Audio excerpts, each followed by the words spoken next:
Walmart is the largest company in the world by revenue, making over $600 billion a year. And yet, Walmart's founder was born into poverty, growing up on a farm during the Great Depression. He was even told by his boss that he wasn't cut out for retail work.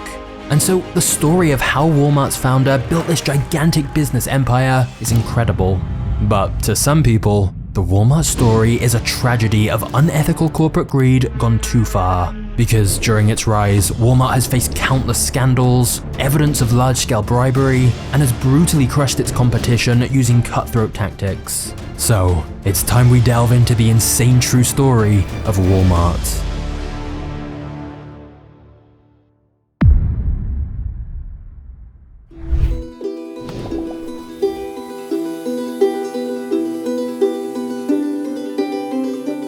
Sam Walton was born on March 29, 1918 in the small town of Kingfisher, Oklahoma. His parents were farmers, but they struggled to make enough to get by. So at just 8 years old, Sam was already selling magazine subscriptions and doing anything he could to bring in extra money to support his family. He helped his mother out with milk deliveries and even raised rabbits and pigeons to sell.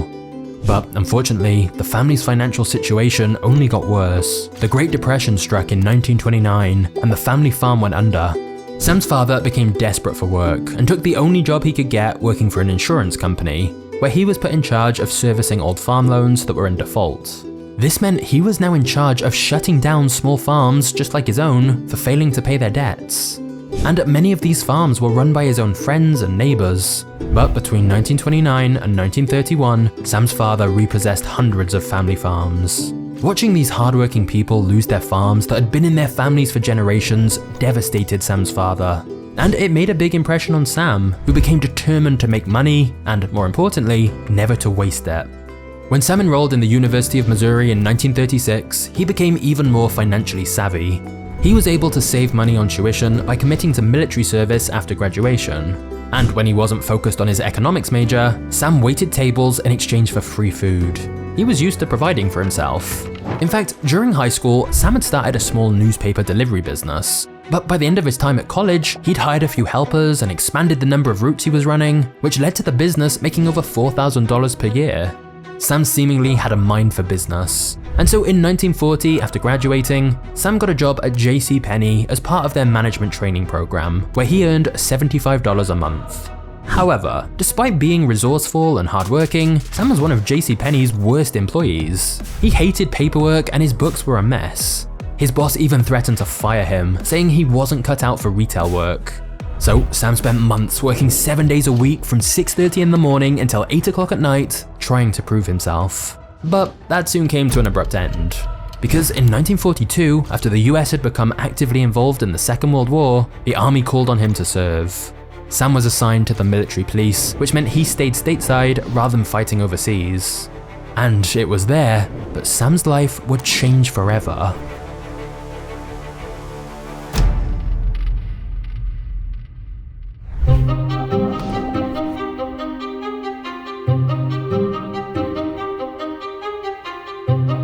Sam met Helen Robson in a bowling alley. She was on a date with another guy at the time, but Sam didn't care. He made his move, and they were married less than a year later.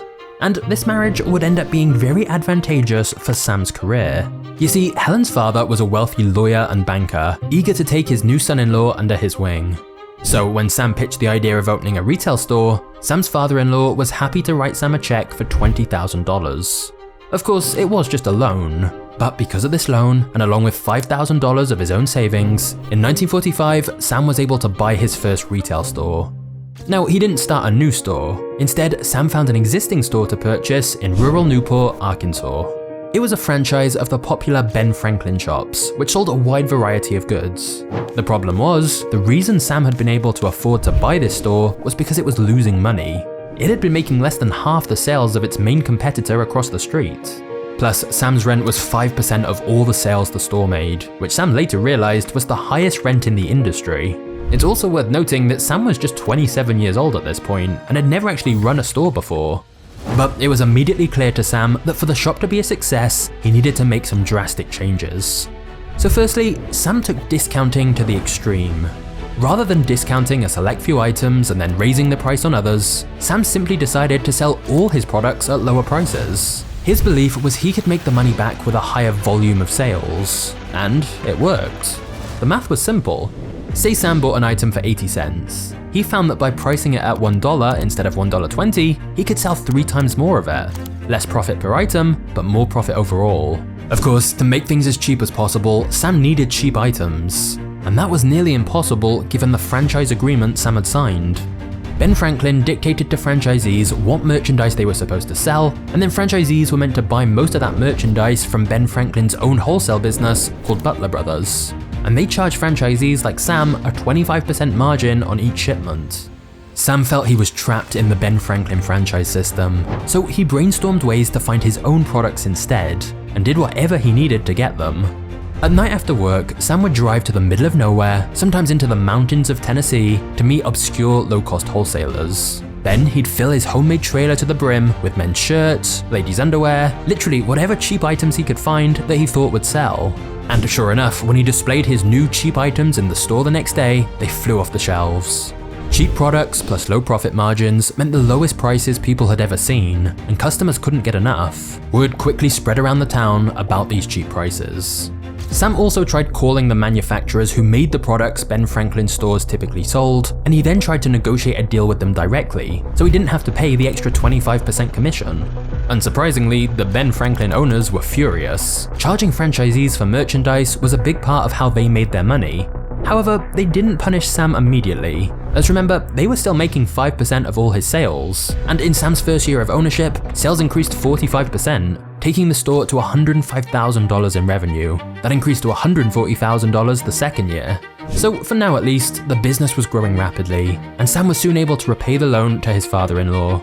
Meanwhile, Sam's brother Bud had come home from the war and started working with Sam, and the two of them worked extremely long hours doing everything the store needed, from doing the stockroom work to sweeping the floors. That's because they made their profit by keeping expenses to a minimum. It also helped that Sam was extremely competitive and would constantly go to their competitors' stores to look at their prices and displays, seeing if there was anything he could learn or improve on. His competitors would often get annoyed seeing Sam spending so much time in their shops, analyzing every detail of how they did things, and seeing what prices he needed to beat. And thus, by Sam's 5th year of running the store, it was generating $250,000 in revenue. Sam had achieved his goal, as it was now the #1 Ben Franklin store in the whole region. By doing things differently, he'd completely turned the store around. But then, quite suddenly, that all came to a grinding halt. Sam's landlord, the owner of Ben Franklin, decided not to renew Sam's lease, knowing full well Sam had nowhere else in town to move the store. He wanted to give the shop to his son instead. This meant Sam had no alternative but to sell the store. He felt sick to his stomach and described it as the lowest point of his life. It didn't seem fair. Sam had built the best variety store in the whole region and poured 5 years of his life into it, and now he was being kicked out of town. And by this point, Sam and his wife had 4 young children that they needed to provide for, which meant Sam needed to figure out his next move, and fast. Guys, before we get to the next chapter, I have some very exciting news for you. For a while now, I've been getting a lot of questions, such as, how are MagnatesMedia videos made? How do you edit like this? Or hire an editor who edits like this? How do you write the videos? How has the channel grown so quickly? How do you get huge sponsors? And what does the behind the scenes of MagnatesMedia even look like? Well, if you've been curious about anything like that, everything is now being revealed. At long last, I'm pleased to announce my full YouTube system is now available. You're going to be able to access everything I know about building a hugely profitable business with YouTube. Literally everything I've spent years learning, all laid out in an easy to follow system. That way, you can create your own documentary style channel like I have, and get paid to make videos about whatever topics you find interesting. I chose business stories because I like researching them, but this system will work for making videos about whatever you want. I lay out everything for you step by step, so you can make your own epic videos, build a huge audience, and get paid to make content you enjoy. Seriously, how insane is that? You can make so much money by making cool videos about whatever you're interested in, and you can do it from anywhere in the world with no boss and complete freedom. Because the beauty with YouTube is that once you know how to make great videos and you have a library of content that people can go back and watch, those videos can be earning you passive income for years to come. Imagine making tens of thousands of dollars per month from videos you made over a year ago. But obviously, the sooner you start, the better. So if you want to learn how you can make videos like this and build your own hugely successful YouTube channel, just click my course link in the description below. I'm certain you're going to love it, so just scroll to the description now and click the course link. I'll see you there.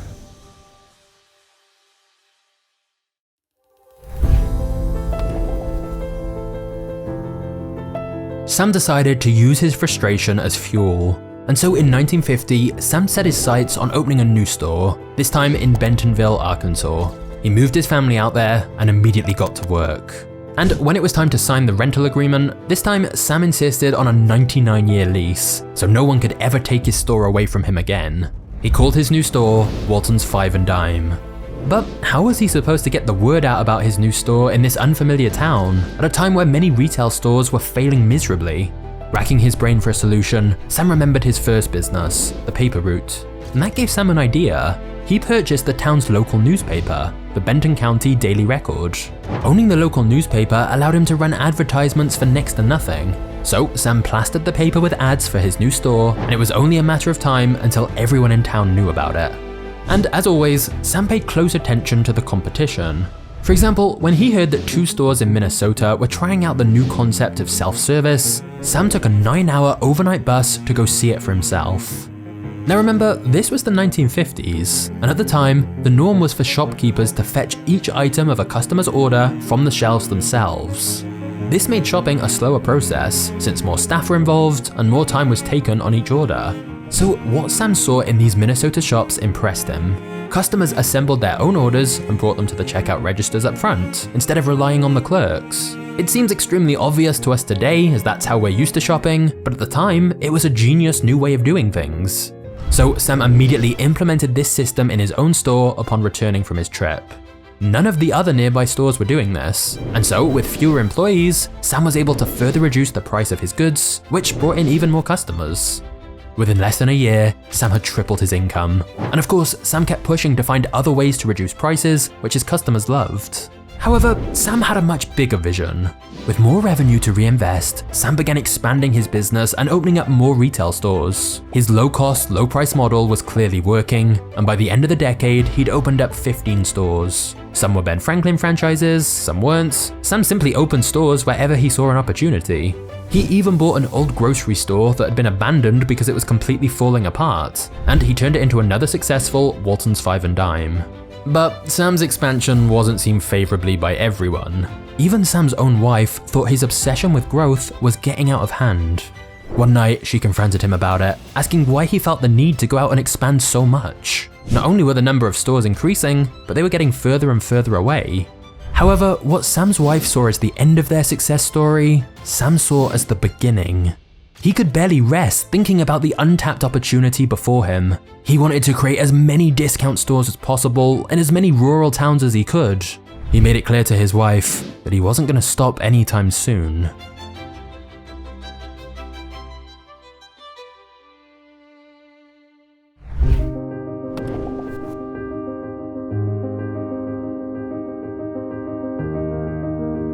Discount stores were normally small and located in cities, and they typically didn't discount everything. But Sam's new idea was to start building much bigger stores, placed in small towns, and that discounted everything they sold. It would be called Walmart. But to execute on his grand vision of a huge chain of discount retail stores, Sam needed lots of money. He tried to partner with various businesses, including the Butler Brother wholesalers, but no one wanted to work with him. They didn't want to gamble on the first Walmart, as relying on such low profit margins with such high upfront costs seemed like a big risk. So Sam took the gamble himself. He mortgaged his home and borrowed money from friends and any bank that would lend to him. This allowed him to open his first Walmart store in Rogers, Arkansas in 1962. Sam's decision to pick rural areas quickly began to look like a great move, as customers were thrilled they didn't need to drive to the inner city for discounted items. Sam also continued to learn whatever he could from competitors. For example, he went to the headquarters of his biggest rivals like Kmart and Sears and spoke with their management officers directly. He would scribble notes down on a little notepad as they openly revealed their merchandising and distribution secrets. At this point, they saw Walmart as way too small and insignificant to be a threat, so they openly shared details with Sam, which he would later use against them. By 1971, Sam had opened 6 new stores and had 78 partners privately invested in Walmart. What those people didn't know, however, was that Sam was in serious debt, several $1 million worth. See, Sam had always seen debt as a necessity of doing business, but now Sam was in debt to practically every bank in Arkansas and southern Missouri. He always paid his debts on time, but he developed a bad habit of borrowing from one bank to pay the other. The debt weighed heavy on Sam. The reality was the stores weren't generating enough profit to both keep expanding and pay off their massive debts. And if their private partners found out what kind of trouble they were in and tried to pull out, that could be the end of Walmart. Sam was convinced this business model could work, they just needed more capital. But with creditors pressuring Walmart to pay up and sources of new money running out, Sam needed a solution fast. And that solution came when Sam decided to explore taking the company public on the stock market. He was extremely worried about giving up control in the business, but he was running out of options. Thus, in 1972, Walmart was listed on the New York Stock Exchange. And this is the point in the story where Walmart starts to transition from being the scrappy underdog to a cutthroat monopoly.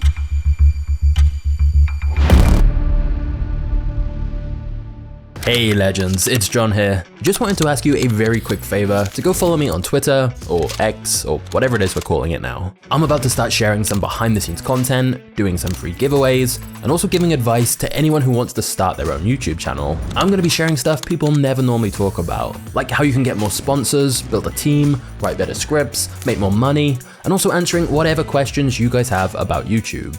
My username is MagnatesMedia, or you can click the link in the description. But remember, it's not MagnatesMedia. This channel is called Magnates, which just means wealthy and influential business people. Now, up until this point, I've not really used Twitter, so I've never promoted it. But I'm about to start posting there regularly, so if you're at all interested in growing your own YouTube channel, I guarantee you'll be very glad you followed me. I'm also going to pick some of my followers at random to get some free gifts, so if you want to be in with a chance of making some money, just pause this video now and go follow MagnatesMedia on Twitter. I'll see you over there. Then, let's get back to the story.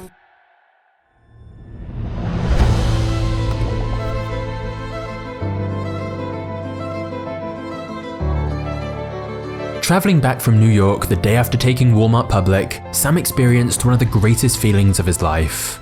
With the weight of debt off his shoulders, Sam returned to brainstorming ways to beat the competition. He started by keeping his stores open for longer hours than his competitors. Then he found more ways to cut costs, like replacing wooden shelves with metal ones, or hanging lights from the ceiling with cheap baling wire. But the aesthetics didn't seem to matter to Walmart customers. People kept flocking to Walmart for the low prices, and the company kept growing.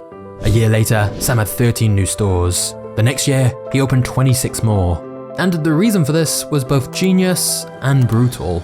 You see, Walmart was extremely cutthroat about driving competitors out of business. Walmart would open a new shop in a rural area where there wasn't a huge amount of competition, just a few smaller local stores. And so when a big Walmart opened up and undercut them on the price of all their items, these other stores simply couldn't compete. With such a large amount of money to invest, Walmart could buy items directly from manufacturers rather than wholesalers, thus giving them better rates. And by purchasing in much higher quantities, Walmart could buy the exact same items as a little mom and pop shop, but at a significantly cheaper price. This meant even if these smaller shops sold their items at cost price and made no profit, they still couldn't compete with Walmart's pricing, as Walmart was getting the items for less. Many accused Walmart of predatory pricing because of this, a business strategy in which a company deliberately sets its prices at very low levels with the intent of driving competitors out of the market, only to raise them later when the competition is gone. Sam basically admitted to doing this, but he didn't see it as predatory. To him, that was the point of capitalist competition, and he was ultimately giving customers lower prices. So, whilst Walmart didn't make a lot of profit in the short term, if all their nearby competition went out of business and Walmart got all of their customers, they'd win in the long run. Walmart was also one of the only stores at the time to have huge parking lots with no fee for parking spaces, making it a no-brainer for everyone in the area to shop there. By 1980, Walmart had a total of 276 stores. From then on, they opened about 100 stores per year. Part of this rapid expansion was Sam's willingness to open stores in places nobody else would. The big retailers were ignoring towns below 50,000 residents. Others were willing to go as low as 10,000, but Walmart opened stores in towns smaller than 5,000 people. To other retailers, this seemed like a giant waste of resources. But it turns out going rural had big advantages. Firstly, in rural towns, Walmart was able to save money on advertising, as everyone in the small town would know about the shop anyway. Secondly, putting stores in such rural locations forced Sam to focus on developing Walmart's own warehousing, trucking, and communication system, while others outsourced these services. This was a high initial cost, but this impeccable system became the bedrock of Walmart's ever-expanding set of stores. Because if Walmart owned every part of the process, there was no bottleneck to Walmart's expansion. The system was so efficient that Sam even let other retailers buy into his services by becoming a wholesaler himself. In 1983, Sam opened a wholesale service called Sam's Club, which allowed other retail business owners to buy goods in bulk. And where Sam couldn't own the process, he eliminated it. Why buy goods from New York import houses when he could purchase clothes directly from Central America, shoes directly from Korea, and electronics directly from Taiwan? Sam always tried to cut out the middleman so his costs were lower. And the bigger Walmart grew, the more he could buy in bulk and negotiate even better deals. By 1990, Walmart had over 1,000 stores and 150,000 employees, and was generating more revenue than any other retailer in the US. However, whilst it may sound like everything was going perfectly for Walmart, the truth was actually very different.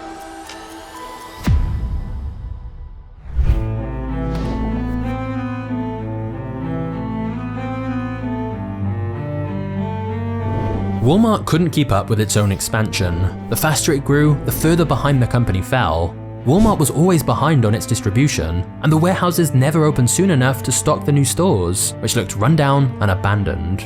By this point, it was the 1990s. Sam Walton was growing old, and the public reputation of Walmart was tanking. Not only was Walmart struggling to keep up with its own expansion, but criticisms mounted that Walmart was putting other stores out of business because of their enormous size, which was hurting local communities.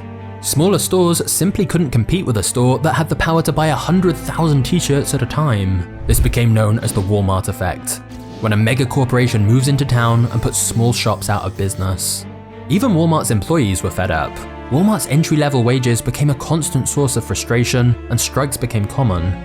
Part of the issue was that because Walmart often wiped out all local competitors, there weren't even many other jobs nearby where workers could go, so they didn't have much choice but to accept the low wages and poor benefits. Now, of course, paying minimum wage was Walmart's right, but it was a bad look for a company making billions to not provide a livable wage to employees. Sam himself admitted to neglecting employee wages because he was so obsessed with cutting costs. Sam merely tried to make employees feel better about their low-paying jobs. He referred to employees as associates, which sounded more prestigious. He also implemented a weekly company chant to raise morale at weekly Saturday morning meetings. Meanwhile, he used the tricks of famous union-busting lawyer John Tate to discourage employees from advocating for higher pay. For instance, he forced them to attend regular screenings of militant anti-union videos, painting unions as corrupt and incapable of improving wages or working conditions. Walmart managers also carefully monitored for any talk of unions, and if the risk of unionization got too high, Walmart would use intimidation tactics to ensure workers didn't vote for it, like suggesting they'd be fired or the store would be shut down if they unionized. Of course, whilst a lot of this was quite brutal, it's worth stressing that the Walmart business model worked because of cutting costs in every way possible. To be able to give such lower prices to consumers, they had to control costs at every opportunity. Whatever your views on that, there's no denying Sam was incredibly successful. When he died in 1992 at age 74, Walmart had annual revenues exceeding $104 billion. Not bad for a kid who'd been born into poverty on a farm. However, now that their founder was gone, what was next for Walmart? Before we get to the next chapter, I want to help you save time and money with today's video sponsor, ShipStation. ShipStation integrates everywhere you sell online, including Amazon, Etsy, eBay, Shopify, and more. ShipStation then makes it easy to automate shipping tasks and manage your business's orders in one simple dashboard. You can print shipping labels, compare rates, organize every shipment, and automate delivery notifications. And when you use ShipStation, you get discounts up to 89% off USPS and UPS rates. So as your business grows, you could be saving thousands on shipping costs. ShipStation has been a big supporter of MagnatesMedia for a while now, and I know a lot of you guys have already started using it and been saving money on all your shipments. However, if you've been on the fence about joining, now is the perfect time to check ShipStation out, as you can get a 30-day free trial if you use my link in the description. No matter where you sell or how you ship, make this year your most profitable one yet with ShipStation. Go to shipstation.com/magnates to sign up for your free 30-day trial today. That's shipstation.com/magnates.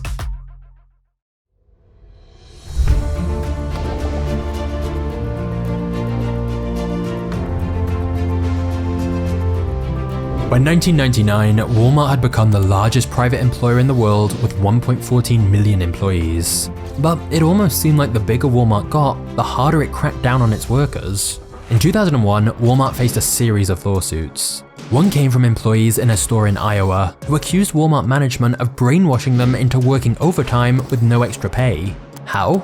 By giving employees tasks that were impossible to complete within the time allotted, then pressuring them to finish with no overtime. Walmart paid $11 million to settle the case. And throughout the 2000s, workers and labor organizations continued to accuse Walmart of mistreatment and allegations of unpaid overtime and wage theft. For example, in the documentary Walmart: The High Cost of Low Price, employees discuss how Walmart understaffed their stores deliberately, forcing other employees to pick up the slack. Some Walmart managers were then taught how to log into the system and change the hours that employees had worked to avoid paying them overtime rates. And remember, these were minimum wage workers who desperately needed that money. However, when it came to international working conditions, things got even worse. When the National Labor Committee investigated a Walmart supplier factory in China, it found employees were earning 3 cents an hour working 14-hour shifts, 7 days a week. Throughout the 2000s, Walmart kept sourcing goods as cheaply as possible from sweatshop-style factories. And with all the money Walmart was saving, they could focus on their new plan: international expansion. However, this just created a whole new controversy in 2005, when a whistleblower described how Walmart in Mexico had bribed Mexican government officials to win market dominance. In a rush to open stores, Walmart had paid bribes to build stores in virtually every corner of the country. They found a paper trail of hundreds of suspect payments totaling more than $24 million. They also found documents showing that top executives from Walmart in Mexico knew about the payments, but had taken steps to conceal them from Walmart's US headquarters. Walmart executives and lawyers worked tirelessly to conceal this scandal from the public, and it seemed like they'd gotten away with it, until 2012, when the New York Times revealed they'd been doing a long-term investigation and exposed the bribery that had taken place. But despite all of this, and many other stories involving terrible conditions in Walmart supplier factories, Walmart has managed to become the largest company in the world by revenue, and the largest retailer in the United States. So let me know your thoughts in the comments. Because whilst there are clearly some controversies in Walmart's history, they've also lowered prices for consumers. And there's no doubt, from a business perspective, Walmart is an incredible success story. Although it's definitely not the craziest story. If you want that, you should go check out the story of John McAfee. Just trust me on this one, you've never heard of an entrepreneur like him. So click the thumbnail on screen and go watch that now. All that's left for me to say is thank you for watching MagnatesMedia. I hope you enjoyed the Walmart story, and I'll see you in this next video in just a second. Cheers.